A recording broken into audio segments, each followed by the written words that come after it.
on episode 20 this week on the RebelRebel, I head over to Vancouver Island to meet up with Maclean Kay, editor-in-chief of the Orca. Now, the sound on this one's a little funky because we catch up at Wheelies, a hole-in-the-wall biker shop that serves amazing local beer and even more incredible sandwiches.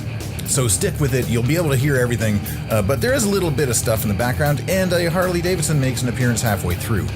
Maclean and I reminisce about a magazine we built together years ago, and then we fast forward to today and his latest literary adventure, the Orca. In between, we cover football, movies, books, Dwayne Johnson, and the unique challenges that today's journalists face. I'm your host, Michael Dean Dargy, Season 1, Episode 20, The Ruthlessly Reasonable Orca on RebelRebel. Check, check. Mic check, 1, 2. All right, say something clever, Maclean. Clever Maclean. Nice.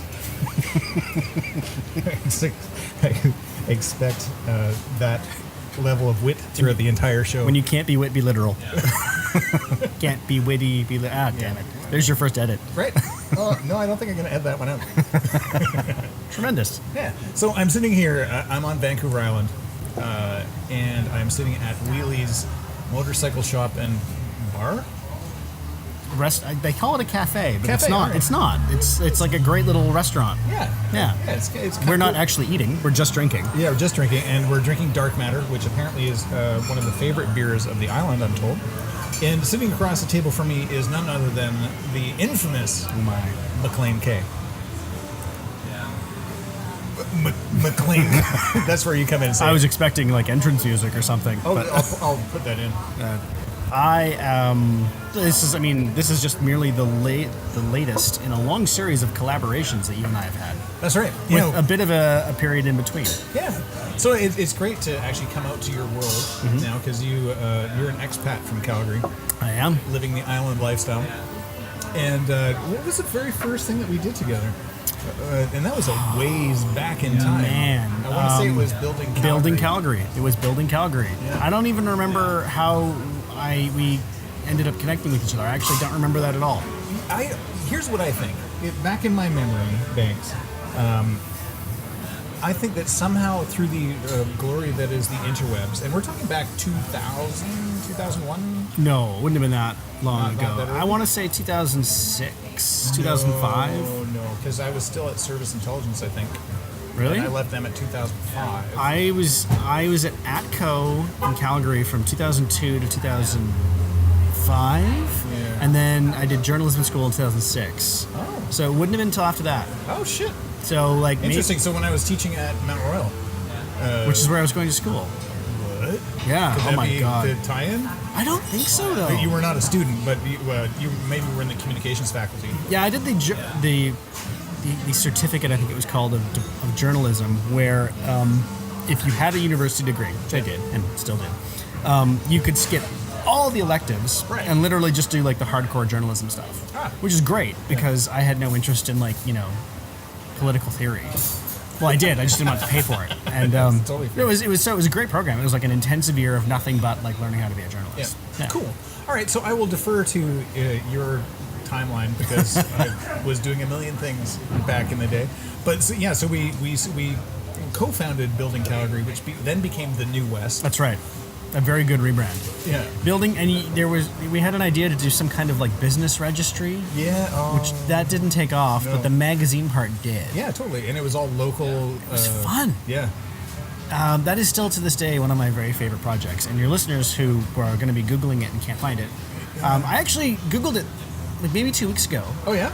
Because I was looking for an old story that... I probably have it on one of my hard drives. Really? Yeah. I had done this really great story. I'm sure it might have been for Building Calgary, it might have been for the New West, I don't remember. But like, they had found at the University of Calgary, well, not at the university, but they were researchers, a lost play from like the mid-1700s or 1600s in England, which had never been performed before, that they knew of.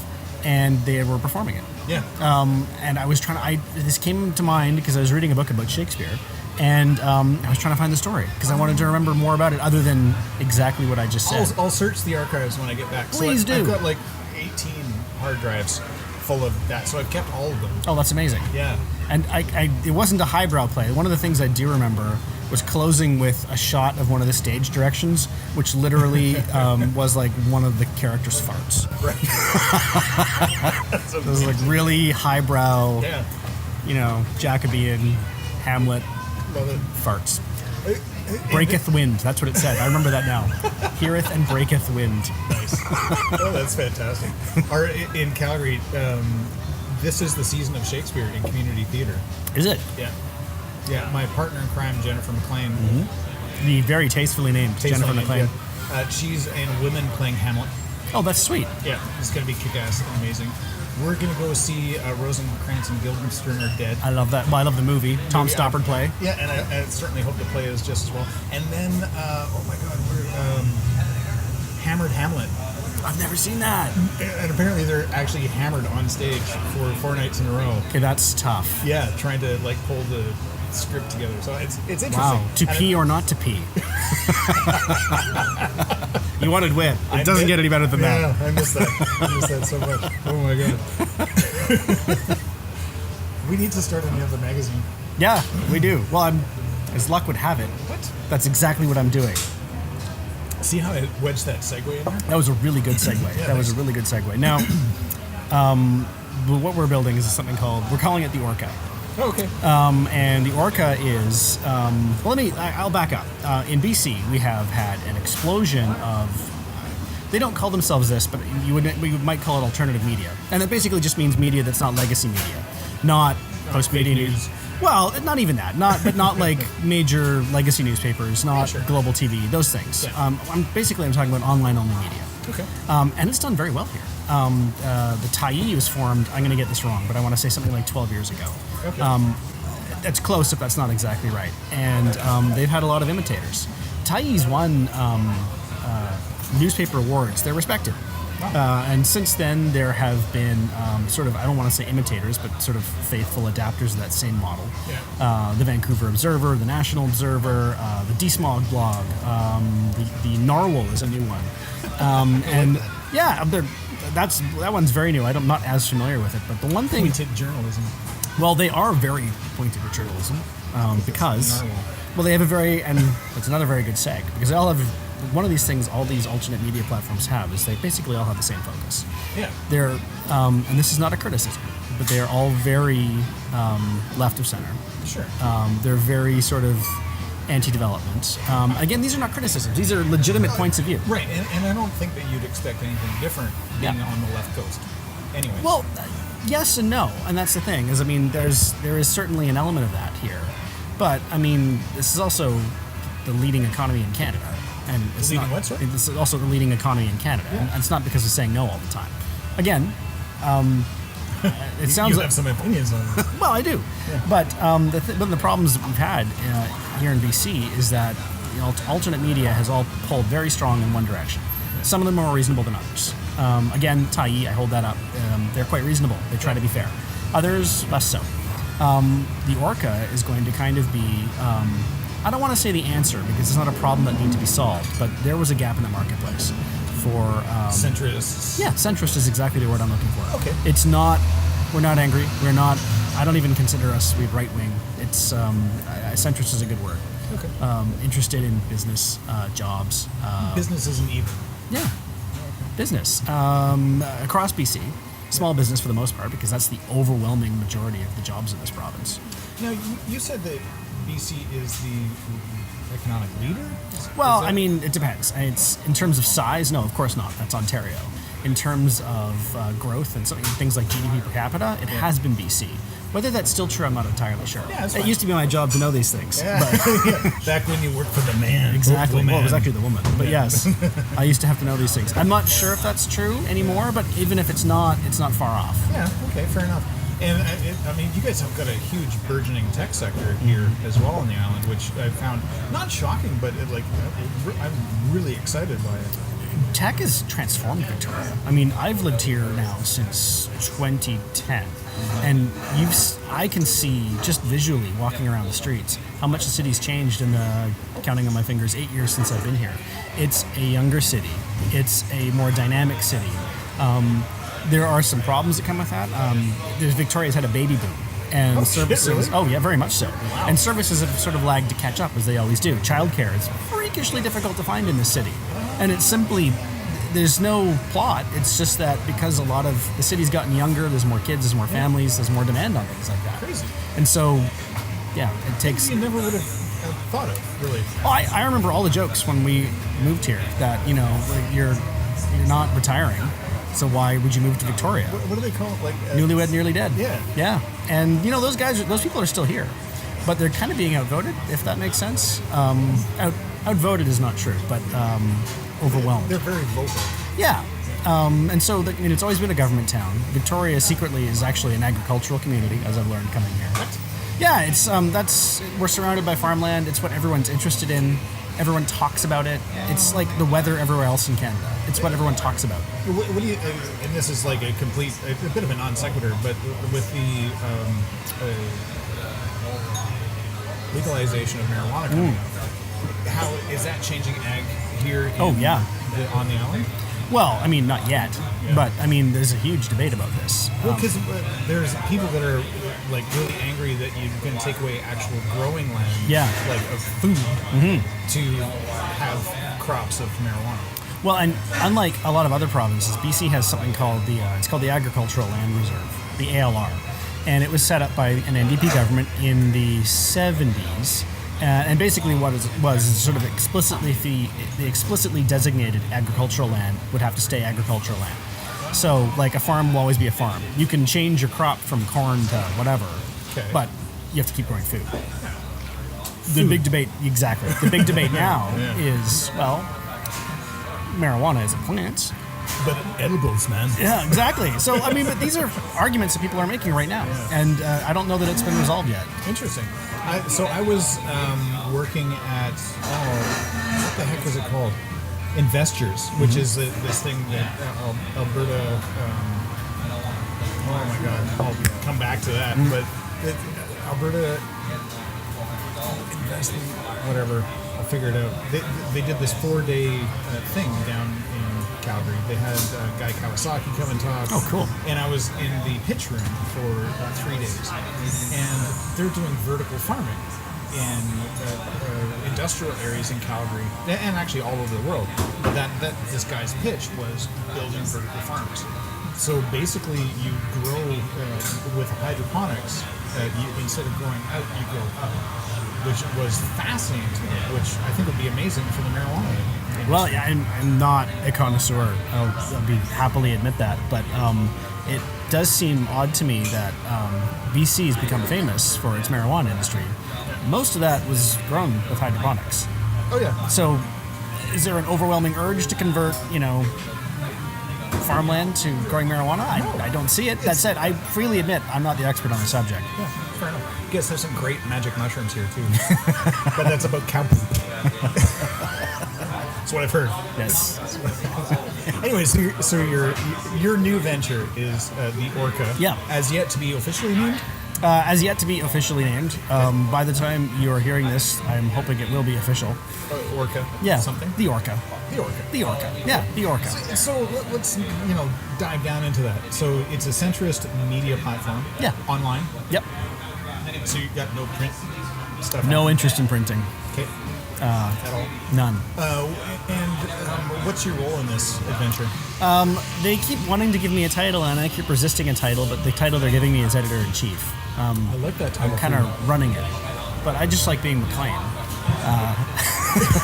Which I think is enough of a title, but just Maclean. That's all that's on the card. That's picture of an Orca and Maclean. I actually am fighting for exactly that. We have a logo and all that. Like the Maclean? Well, I'm always the Maclean. There's only ever one. But like literally, I just want my phone number, my email, and my name. That's it. I don't need a title. But it's an uphill struggle. Interesting. Their point, and it's a fair one, is that not everyone will know who you are. And you're like, what? Well, they should. But now they have my card, so what's the problem? Right. Now they do. Yeah. Come on. Just don't see a problem here. So we think that it's a fairly obvious gap in the market here. I would say so. And it's a voice that's not being heard. It's stories that aren't being told. And again, it's not about being angry or intransigent or difficult. we firmly believe in giving credit where credit's due. This is something that I've been saying over and over again to people we're bringing on board as contributors. That, if I worked for the previous BC Liberal government, but if the current NDP government does something right, I'll be the first to say, good. Yeah. You're my premier now too. So please do a good job. Seems fair. And kudos when you do, And right? balance. Yeah. So I don't see it's too much commentary here and everywhere else is partisan and partisan only. And the exact same idea, plan, speech, policy that came from your own side, you would applaud, but you would ruthlessly condemn if it came from the other side, whoever the other side is. I have no interest in that. Yeah. So let me ask a pointed question. Is journalism dead? Journalism's not dead, but journalism was hugely damaged by the internet and especially by social media. And the damage by the internet is mostly an economic thing. And books have been written about this, but the shortest possible way I can explain it is Craigslist killed the classified section, and the classified section That's was the title of your book. Craigslist video killed the radio star. Yeah. Craigslist killed the classified section. But it's true, and that's where a lot of their money came from. And so when that disappeared, I mean, how would any business do if 75% of your advertising revenue disappeared more or less overnight? Yeah. And it was really hard to ramp down costs too, because printing costs money. It's hard to. There's not a lot of scale there. People cost money. All they could do was outsource printing and cut jobs. Those were the only options, because even generating their money never came through sales, right? Like, what are you going to do? Charge $5 for a paper? Yeah. Exactly. You can't do it. It would be like spending $100 on a CD. Not that people buy CDs anymore. On tracks on iTunes. I just dated myself. Yeah. And the other problem is social media. Yeah. Social media is a problem also because I'm friends with a lot of reporters, and they will all tell you the same thing. They are deeply frustrated and in fact challenged because they're not asked to, let's say you're a reporter and you're going to cover this interview, you're watching it live. You don't get to just sit and watch the interview and then go back and thoughtfully write your story based on what you think is important. You have to live tweet it during. You have to go out halfway through to do a radio hit. You have to write a quickie story for The Wire, probably well before we're finished talking. Then you've got to go out for another TV hit. Then you've got to write your full form copy for the next day's paper. At no point will you ever have sat and listened to the entire interview from start to finish. Right. And this is true across all platforms. Yeah. We're asking way too much of these guys and girls. And it's impossible for them to do anything but rush. Right. And so that just hit the talking points that they're being spoon-fed anyway. Yeah. Because what else can you do? So that's one problem, and that's not a fault of the reporters. The other problem is social media, in that, there's no point in naming names, but there are a pile of reporters, both national, local, and provincial, who think nothing of tweeting something really mean and snarky about someone they're covering, and then going back the next day and acting like only their friends saw it. Right. So what is Minister Smith supposed to think when reporter Johnson has come in and he knows that... Oh, it's a bit of an attack. Yeah, you called me a stupid twit yesterday, and now you want me to sit down for an interview with you? How about no? Yeah. That happens all the time. And this happens... And are the reporters doing that to get hits or to get noticed or to Yes, because bolster they're being asked to drive up the Twitter profile, so yes. Sorry, And just a motorcycle going out of wheelies here in Victoria. an occupational hazard of doing an interview. But the answer is yes. They are under pressure to tweet and get noticed and build up a profile. But also the easiest way to get noticed on Twitter is to say something snarky. It's a snarky medium. Snarky media. It is a snarky medium. And so, it's much harder to say and takes more time to say something thoughtful. Yeah. And Well, then- thoughtful gets missed. yeah. That's the problem. Right? And so, you have social media came of age in this country when we had a conservative government in Ottawa, which already had, whether you agree or not, but they did have something of a persecution complex with the media. This kind of reinforced a lot of their worst fears. Right. And the fact that a lot of these reporters are now saying mean things about the Liberal government Yeah. hasn't necessarily dissuaded some of those bad feelings. But I've seen this myself, working in government, where you'll have a reporter literally tweet that, they're about to go interview this person and they're disingenuous and everything they say is a lie. Yeah. And like, they don't seem to realize that you read that going in. Wait, no, come back. Hold on. What's your name? Nathan. So we're doing this RebelRebel podcast. Nathan just came by, grabbed a glass off the table. I'm sitting here with McLean, Michael, and Nathan. Wheelies, tell me about your bar. It's a little hole on Rock Bay. We don't do a lot of advertising. We like to keep it that way. Yeah. So the locals know. Oh, shh. So I'll edit this. Now the secret's out. No, I can only do good things for us. Yeah, cool. Yeah, we've been here for 4 years. Nice. Custom motorcycles, sandwiches, Nice. beers, all the good stuff. Where are you from? Where am I from? I was born in Australia. Yeah, okay. Yeah. So here I have a little, Slight accent. just a little one. Yep. Yeah, awesome. Thanks, man. No worries. Cheers. Sorry for the segue, No, but no. that had to happen. I'm happy to plug Wheelies. This place is awesome. Yeah, man. But let's not plug it too hard because it's. Well, I'd like to be able to get in. It's still. kind of like in this back alley Yeah, it's in in a this neighborhood. sketchy area. I remember telling my parents to meet me here for lunch, and they were like, they find it on Google Maps, and you must mean somewhere else. No, that's the place. It's worth it. Yeah, come on down. Mom, Dad. Anyways, I didn't mean to cut you off. No, not at all. I have quite lost my point, but you asked if journalism was dead. Yeah. I said it's not dead, but it's been changed, I guess is the best way of looking at it. Do you feel that op-ed is the order of the day? Is that what this means? I do. There is a role for straight reporting, but for the most part, journalism has kind of fallen into three broad categories. There's your straight up, this happened, like a 200-word, basically regurgitation of today the court ruled, which they did. Yeah. Then there's your investigative journalism, which is your classic cloak and dagger, making calls, looking under rocks. And then there's op-eds, and that is probably 60% of everything now. Really? That's a number I completely made up, but I feel like it's pretty made close. Up a bigger number, but I feel that you always err on the side of I'm a balance. I was going to say conservative. That's a dangerous word in this context. I'm a cautious person. It's not necessarily the same thing.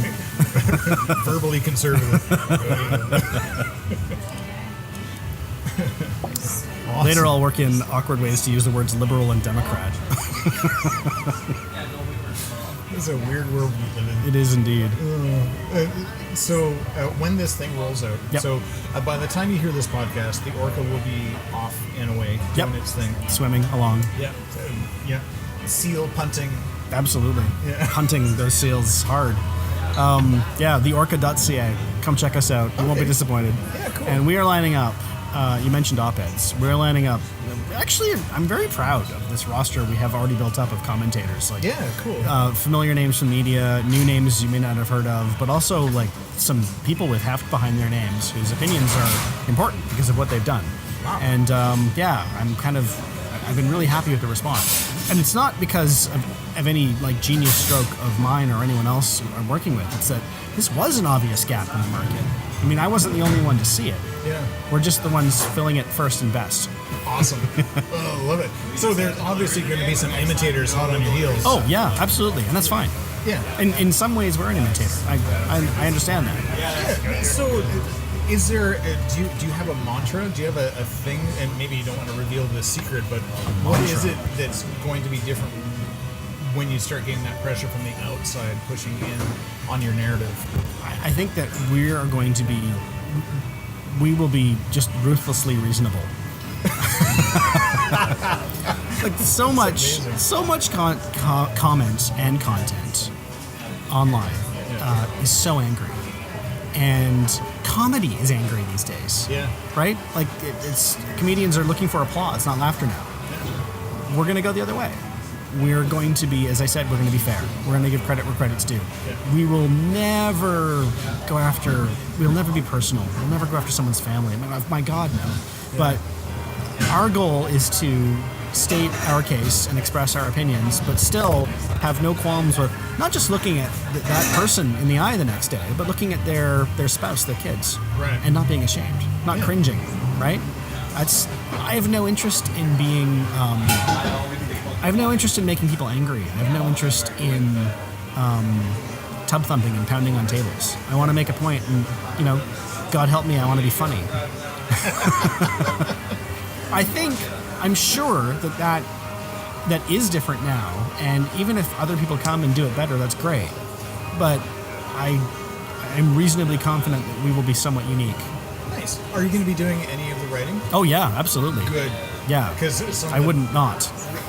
Awesome. So when you say managing editor-in-chief, the Maclean, I think, is what we established. Right. Yeah. So once you're the Maclean, you can do whatever the fuck you want. Absolutely. You're waiting for me to swear with you. I'm gonna let you have that one. Let it marinate. It's fine. Just like old times. We had this discussion back in like the Building Calgary New West days, where we were disagreeing on swearing, and I think, if memory serves, I played to type and was the cautious one. Yeah. And you were not. Yeah. You were right, incidentally. But you were. But I was, it's good to have some natural caution. Yep. Yeah. I couldn't agree more. I mean, you're definitely the more professional of the two. For me, it's more, I always want to leave room for myself. If you say fuck every time you stub your toe, you did it. If you say fuck every time you stub your toe, twice. What do you say when you break your foot? Oh, fuck. But then how do you know it's any different, right? So that's where I'm at with it. Like, these things have got to be used sparingly. Yeah, that's totally fair. Yeah. And you do use expletives very sparingly, and I appreciate that. Well, thank you. Yeah. Well, that is literally what they're supposed to be, right? They're the exclamation point that you can't always shout. That said, sometimes fuck's a fuck. I mean, you just got to say the 4 words. times. There you go. I love this. Best interview ever. All right, so as the Orca rolls out, as you're like getting this machine rolling, like this is your new thing. It is. This is the gig that's. This is the Maclean legacy. Well, I don't know about legacy. It's my focus at the moment. It seems to like so. I know you as well as anybody can know. I've worked with you. We've done stuff. It's true. He's not lying. We drifted apart. We come back together.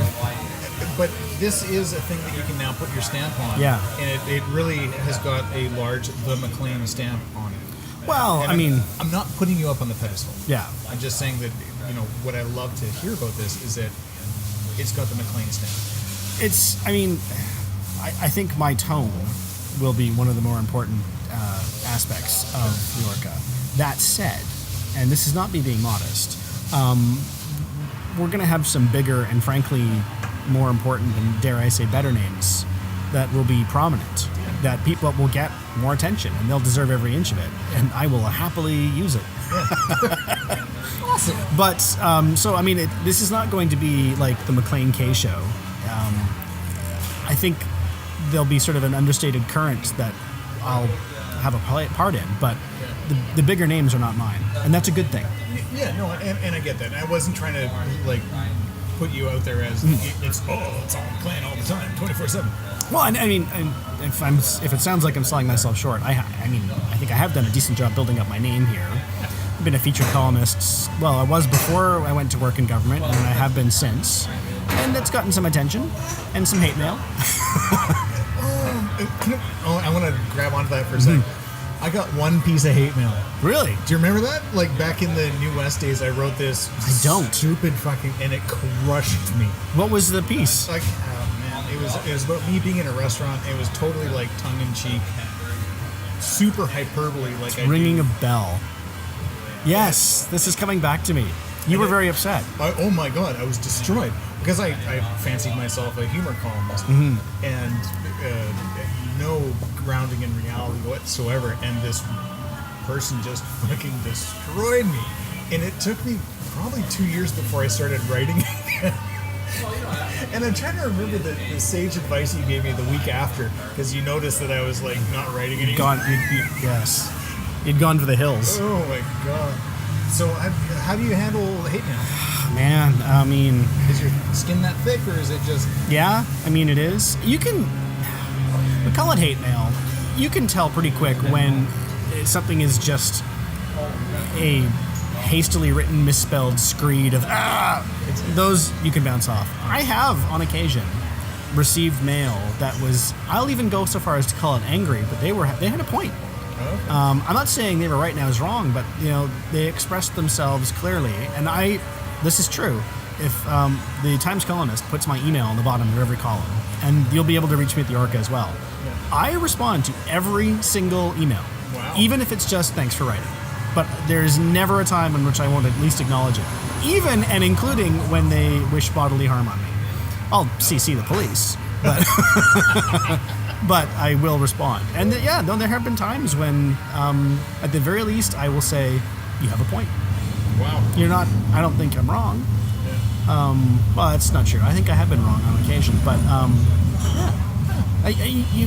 you have to give them a chance. I think you start with maybe they have something to say, and if they don't, they don't. That's fine. Yeah. I think your advice to me was, hey, we're getting mail. Yeah, it's true. Do that again. Yeah. I'm like, I don't ever want to do that again. That's scary. I don't like when people hate me. We didn't get a lot of bad mail at the New West. Mostly it was quite. We had a small, obviously, or we'd still be doing it, but like small but loyal and fervent following. Yeah, we were kind of like a cult thing. You know? I'm sorry we stopped. Yeah, damned money. Yeah. Yeah, it was iStock Photo that was killing me. Was it really? No. I didn't believe anything at this point. Yeah. That was to this day like the most fun project I've ever worked on. It was so much fun. Right? We just did some cool shit. Yeah, I mean, we were talking about you doing motorcycle stuff.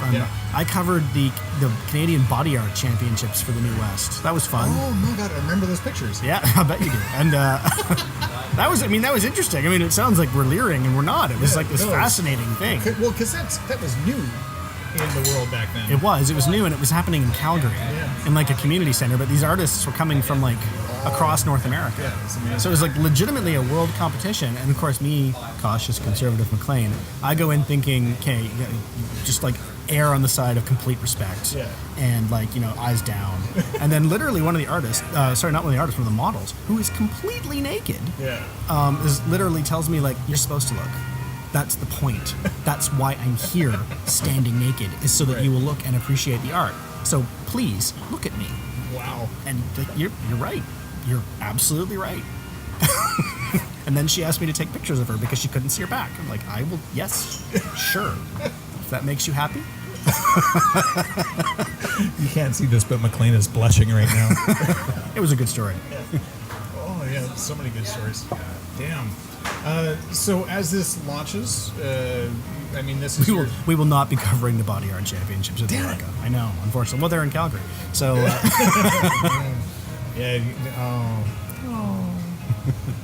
Well, it's a project for you, obviously. The RebelRebel can.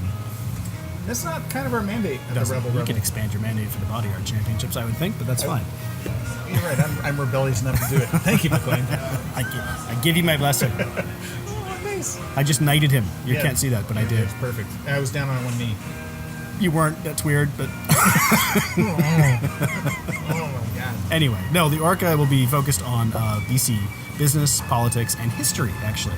We have an award-winning historian. What? Yeah. Now, really? Business, politics, and history. Well, there's a lot in common. Okay. I think. And BC has a fascinating history. It's different than any other province. I'm not originally from British Columbia, so I have made it a point to learn the history of the place. And a lot of the sort of interesting and funky stories I've learned were because my former boss, Christy Clark, when she was premier, loved little historical anecdotes in her speeches. Oh. So Maclean, go find them. Okay. So I spent hours upon hours in the Legislative Library, which is this gorgeous building in the back of the legislature, built with Italian marble. It's got one of like two, I think, cage elevators in the province. I mean, it's just like this treasure that no one knows about. Anyway, I spent hours and hours and hours there, digging through old books, old maps, old newspapers, and just found so many cool things. Best job ever. It was so much fun. And I found so many things that were like, this is fascinating. I have no idea how I'm going to use it, but I'm going to use it. And so one of the stories I got, and I won't go into it because it's a long and very interesting story. It was about a war that almost happened here in the Fraser Canyon during the Gold Rush, and how it didn't happen. It was basically the Aboriginal leader and the leader of this American militia, who were literally about to come to blows, both sat down with each other and said, let's not do this. So many people are going to die. Yeah. And they were both like, you're absolutely right. Let's just chill. Yeah. There's this amazing good story in the history of, well, almost war. Wow. And so I use this in a speech. Mushrooms. And, yeah. Maybe. I used this in a speech, and I didn't know, but I ended up meeting the historian who had unearthed this and had made a documentary on it, which has won awards and is great, and you should see it. It's called Canyon War. I will put a link in the description. And the guy's name is Daniel Marshall. He's written a pile of books. He actually has a new book out called Claiming the Land, which is about BC's unique history and how the narrative here is actually very different from the rest of the country. And it's from the start, under like Governor James Douglas, I'm not going to do it justice, but it's about how the early days before BC became part of Canada, it was a very sort of open, and welcoming climate. I mean, Victoria had a black city councillor in the 1850s. Jesus. Right? Yeah. And I don't mean that as a... No, and it's right. His name was Mifflin Gibbs, and he was originally from South Carolina. You don't hear that name often. No. And you should hear it because he's a legitimately interesting guy. And Sir James Douglas was, I'm going to get this wrong, but he wasn't all white himself. I think he was he had Caribbean ancestry as well, like Native Caribbean, and married a First Nations woman. And so, but nobody knows about this. And so, the not like the authorities here got everything right, far from it, but they were trying. And things kind of changed when we got shoehorned into the rest of the country. Anyway, so this guy, Daniel Marshall, is going to be writing pieces for us, and I'm very excited because he's not only is he a brilliant guy, he's unearthing this history that nobody knows about, and he's just like the coolest dude in the world. Like, I think just last weekend he was rafting down the Fraser River going to some of these old historical sites just because, of course, that's what you do on a summer weekend.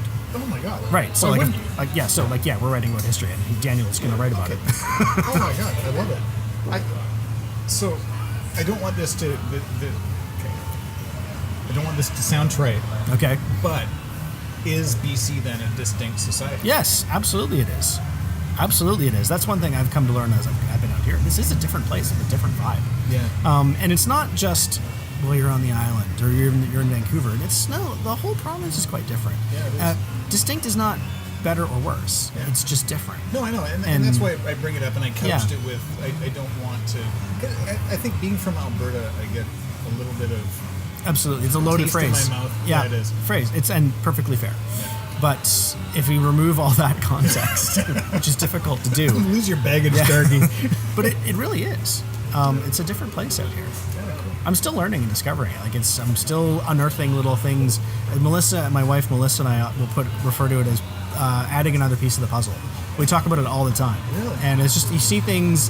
I can't give you examples because they're always small and like meaningless and trite, but like you put them together with a bunch of things and you suddenly think, oh yeah, okay, I get that now, and you're just continuously learning when you move somewhere new. So do you feel that because I mean you've raised your family here. Our EMRE, he's 3.5. There's some work ahead. What? Raising. You're currently raising. He's off to he's in the army or something, I'm not sure. So he's an islander. He's from BC. Born and raised here in Victoria. Have you and Melissa been accepted as... I think so. Yeah, it took a while. It's a funny question you ask because I did not feel that way when I first got here. Interesting. I actually, when I first moved here in 2010, I set up a bunch of basically coffee meetings with people I noticed online, prominent social media people, reporters, editors of papers. Like, I really wanted to introduce myself. Jump in. Yeah, and I met with this one woman who's well respected and a big name on social media, and I won't name her for reasons that'll be obvious. But we had a very nice chat, and then at the end she said basically like, you should go home. And I thought she meant like, she meant like leave, go back to Calgary, because like the way she put it was, I'm trying to remember exactly how she phrased it. She was smiling and like almost putting her hand on my shoulder. She wasn't like, get out of here. It was like, we've seen you before. You know, like lots of people come here from Calgary, Toronto, Vancouver, and they say... You try and change shit. Well, they say like, I've done stuff elsewhere, and Victoria's small, so I'm here. I'll take over now. Big fish. Yeah, small pond kinda. and the Islanders kind of look at that and say, okay, we'll see if you're here in a year, and then I'll learn your name. And so I don't think I was coming in saying, I'm from Calgary, I'm going to run shit here. I did it again. I'm sure I wasn't saying that. That's not my way. Yeah. But that was her advice, was like, just go. It sounds like you had a decent thing going in Calgary. You should go back to it. And I was like, I went home and I was just like, back to my apartment, not home to Calgary. And was just gobsmacked. Like, wow. Yeah. I'd never experienced that before. Like, not once in my life. Like, don't even try, just leave. Interesting. Didn't. So I was going to say, did that raise your hackles? Or did you just be like, you know what? No, I'm just going to make my way and do this thing. And before you know it, you're writing speeches for the leader of the government. Well, that there was some steps in between, but yeah. I know, I glossed I mean, over I it. didn't, at the time, I couldn't afford to move back. So that might have been the decisive factor. But also, no, I was like, at that point, I was like, okay, let's see. Let's see how we do. And it'll take a while, but that's fine. Yeah. I was young. You're in the long game, though. Yeah. That's something I've always admired about you, is that you're not impetuous. Thank you. Yeah. That's another word for conservative that is safer and removed of political context. Right? I just threw up the dick fingers there.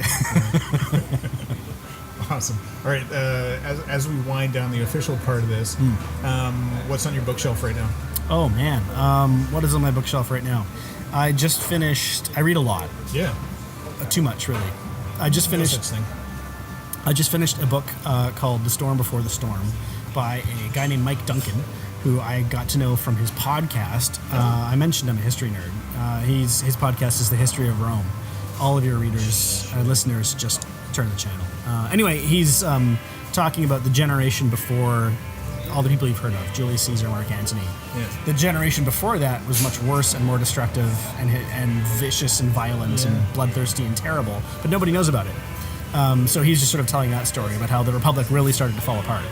Wow. I just finished that. I'm also reading, I think it's called Trust Me, I'm Lying. I have forgotten his name.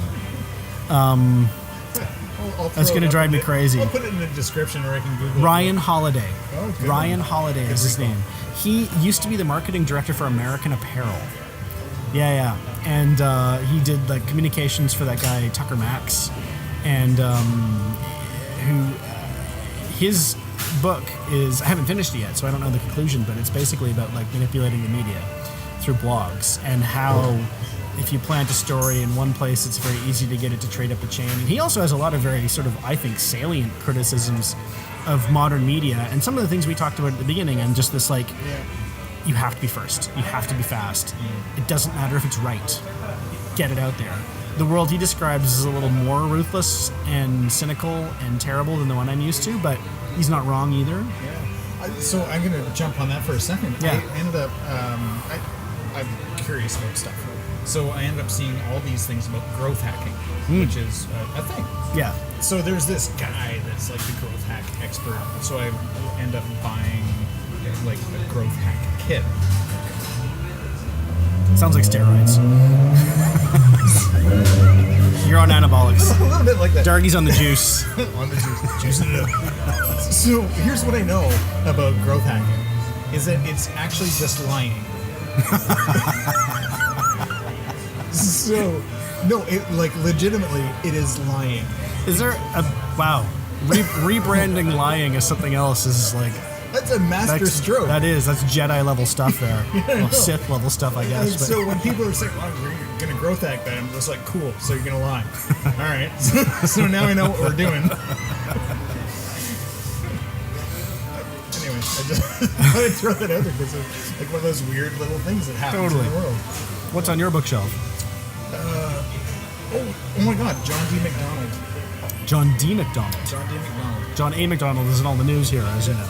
Oh shit! Yeah, and sorry about that. That's been a thing. And I've got. Okay, so on the John A. McDonald thing. Yeah. Do you remember Dallas?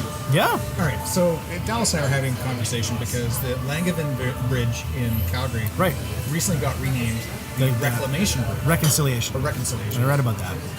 And The Langevin Block, where I used to work in Ottawa, has also been renamed.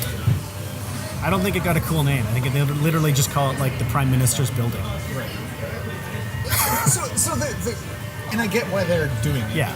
But the conversation that Dallas and I had was about whitewashing and I mean whitewashing in the literal sense of, getting rid of all this stuff and just making it something that it's not. Yeah. Like forgetting history, not acknowledging people for the good things they did, and recognizing for the shitty things they did. So this whole John A. MacDonald thing is upsetting to me because we can't forget our history, and he's not a terrible person, but he might have done some terrible things. Yeah. And so anyway, John D. MacDonald, though, is an author from the 60s, maybe the 50s too, but he used to do this Travis McGee series. I don't know it. Yeah, so basically this guy is a salvage expert. He lives on a boat called the Busted Flush that he won in a poker game, hence the name. And basically he makes his money through helping people recover lost things. He takes 50% of what he finds. He's a pirate. Kind of a bit like a pirate. And so a lot of writers today, like Robert Cray and oh my goodness, Carl Hyacin from the Miami Herald. Oh wow.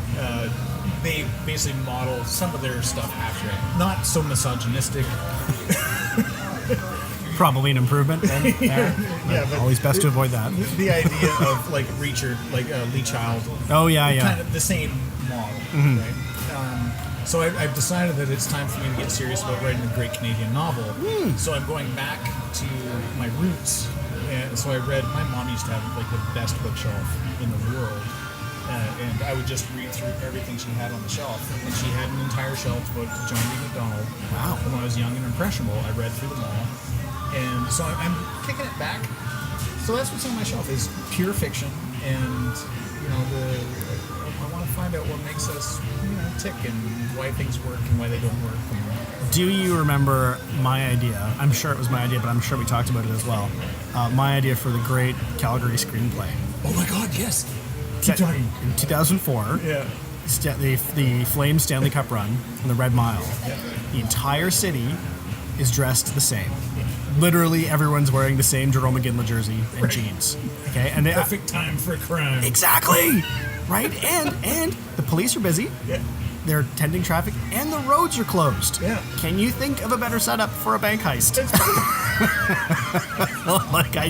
It's Jerome McGinley. You can't lose. And maybe that's the title of the movie. We can't lose. And of course, the Flames lose, and of course, I think they can't win. The heist can't succeed. It's Canada, right? That was my idea. That never happened. I still think about that though. I think we should write that screenplay. You know what the problem with that screenplay is? I have a film production company now, so we can do that. Let's do this. The thing, I got so depressed after the Flames lost, but the Red Mile in Calgary was special because Edmonton went to the finals the year after, or there was a lockout or something in between, and then Vancouver not too long ago. And Vancouver had those riots. I know, people getting thrown off a bridge. Yeah, and a lot of property damage, and people got hurt, and it's not funny. And then in Edmonton, it wasn't quite that bad, but it wasn't as harmless fun as the Red Mile was. It was organic. It happened as if by magic. And it was very harmless.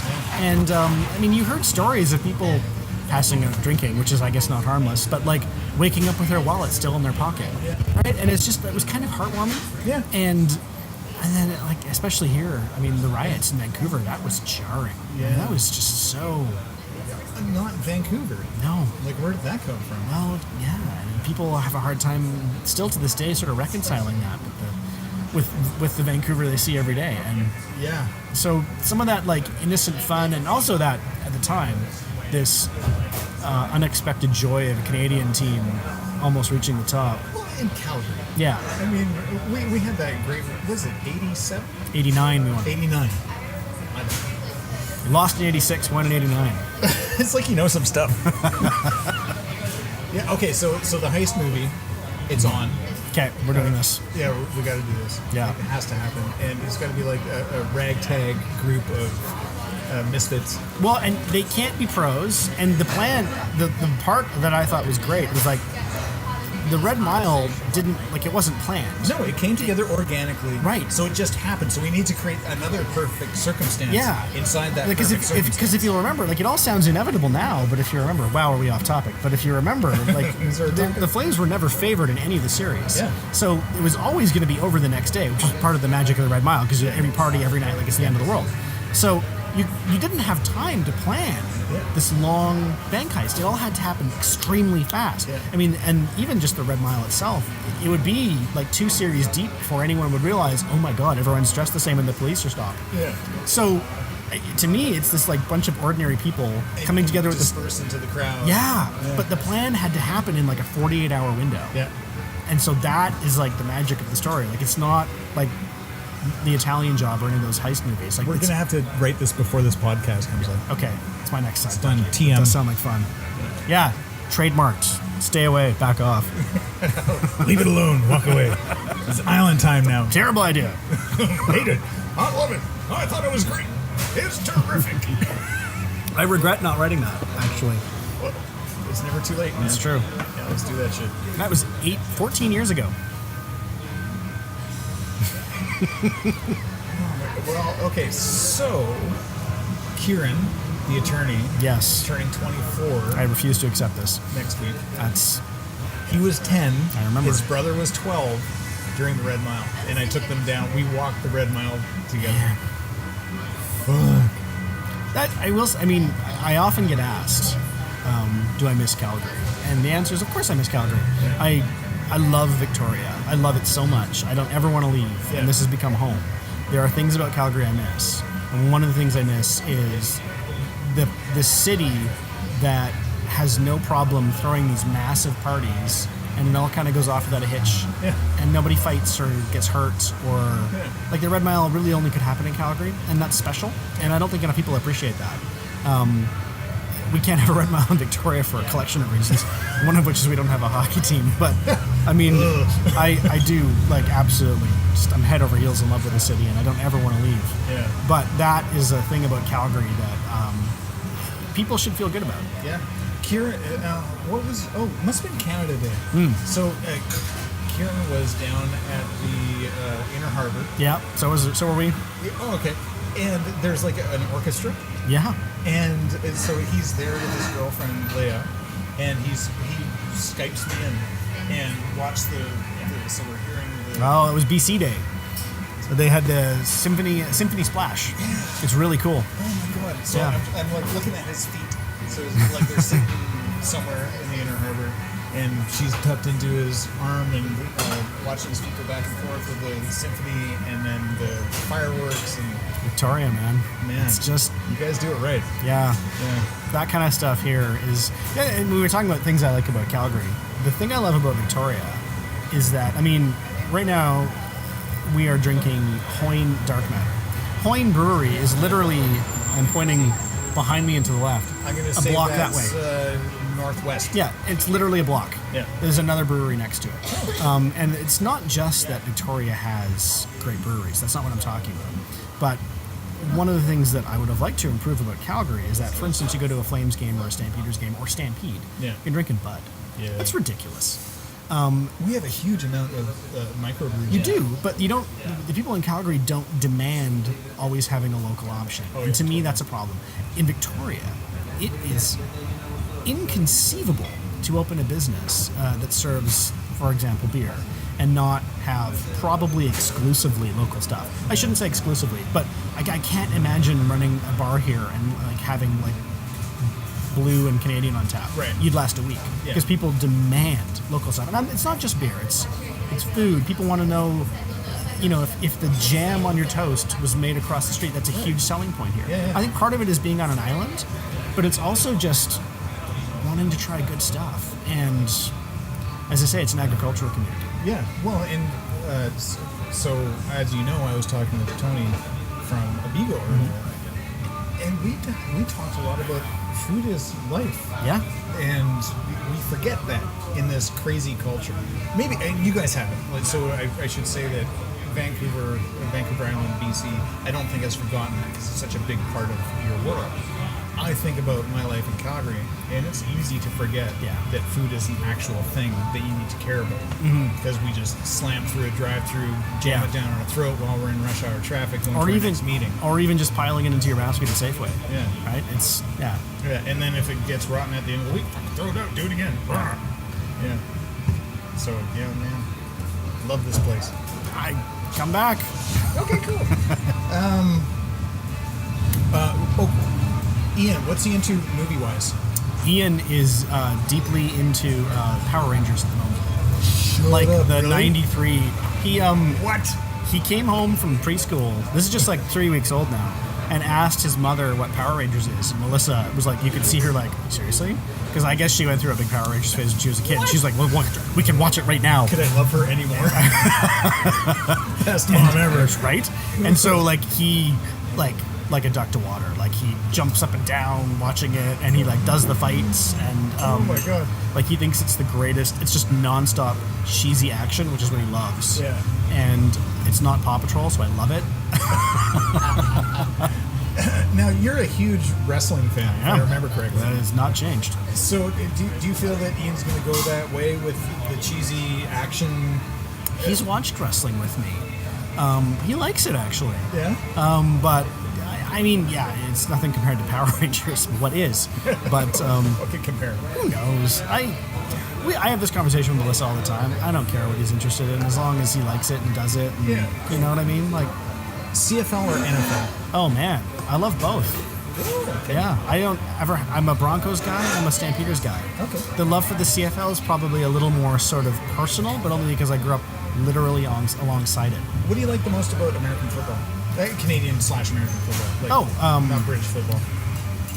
It is the most, wow, I mean, I could talk for hours about why I love football. Football is the most complicated and in some ways hard to understand sport, because it's not like watching a hockey game or a soccer game or a basketball game where if you've never seen it before, you can instantly understand what they're trying to do. It's like cricket, I guess. Well, yeah, cricket, yeah, exactly. With football, it's so intricate and it's so detailed, and it's a very cerebral game, which is funny because the stereotype is that it's played by meatheads, but nothing could be further from the truth. It's, I mean, if you've ever seen a real football playbook, it's like 2 War and Pieces, and they have to have it memorized, and often they change every year. Yeah. So these are smart guys, and women who play football as well. But it's a fascinating game. It's it's kind of like a really good episode of The Simpsons. Here's a good analogy. You can enjoy it for the stuff on the surface, which is the action, the fact that it moves fast. Yes, there's big hits, but there's also like incredible athleticism. Those would be the fatty falls down jokes on The Simpsons. But it's also really complex, and the more here's another bad analogy. It's like wine. The more you read about it, the more you learn about it, the more you realize you don't know anything. Right. And you can always go deeper and go deeper and go deeper. And if you have time and the interest to like talk to somebody who's in football and start asking about, okay, tell me about hot routes, which if you're not into football, what? Hot routes. Tell me about hot routes are routes that change for the receiver during the play based on what the defense is doing. So in other words, they have to know the play, but they also have to know what to do when the defense exists, and the defense exists. And just even learning about the language they use at the play call. And the most fun interviews I've ever had in my life have been with football guys. Really? Because we'll do the interview, and then I'll basically like, can I just talk to you for 5 minutes? I have so many questions. And they're like, I'm a nerd, so the questions are usually pretty detailed, but like it's so endlessly fascinating. It's more complicated than chess, if you can believe that.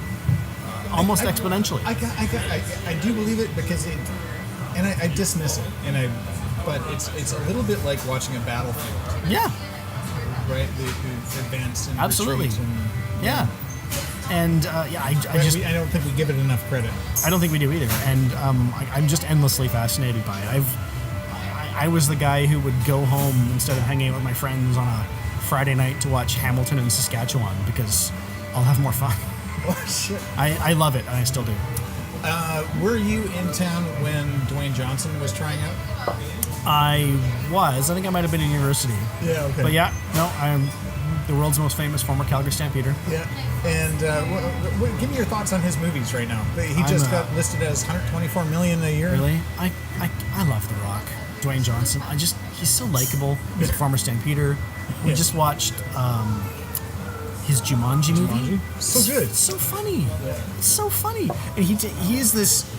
He understands who he is. Yeah. He is kind of like the modern day Arnold, but he gets it and he's in on the joke.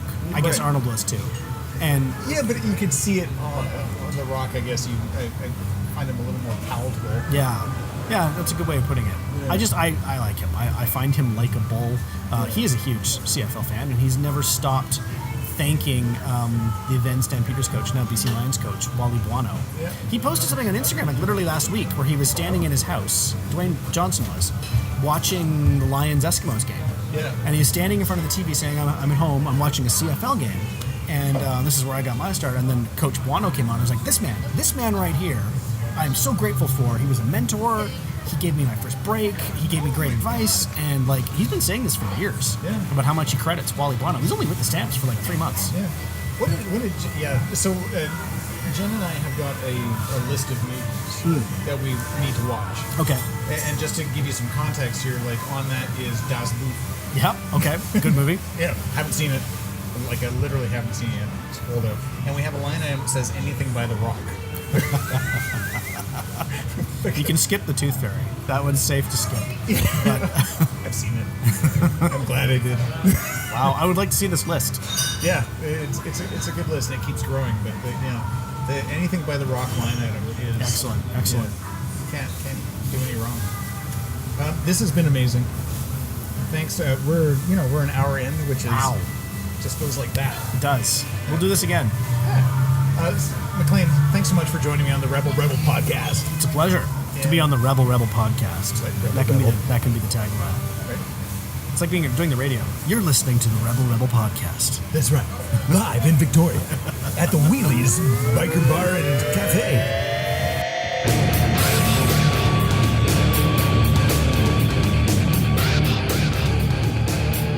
Coming up next week, I'm back in Calgary with indie comic writer and internet sensation Michael McAdam. We talk about his projects, life at conventions and expos, and what it's like to go viral. Check out next week's episode, Rebel Rebel, every Monday.